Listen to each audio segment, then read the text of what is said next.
A strong magnitude 4.6 earthquake hit 128 kilometers, 80 miles, away from Waisai, southwest Papua, Indonesia, in the evening of Monday, June 16, 2025 at 8:45 p.m. local time. Asia, Jayapura GMT+9. The quake had a very shallow depth of 21 kilometers, 13 miles, and was not felt, or at least not reported so. First to report, BMKG after 7 minutes.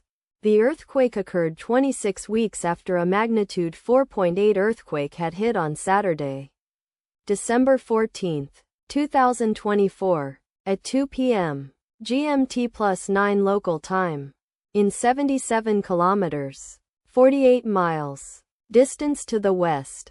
Data source from Volcano Discovery. Did you feel it?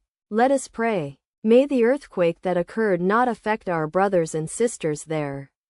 May the earthquake not happen again. And may God protect everyone. Amen.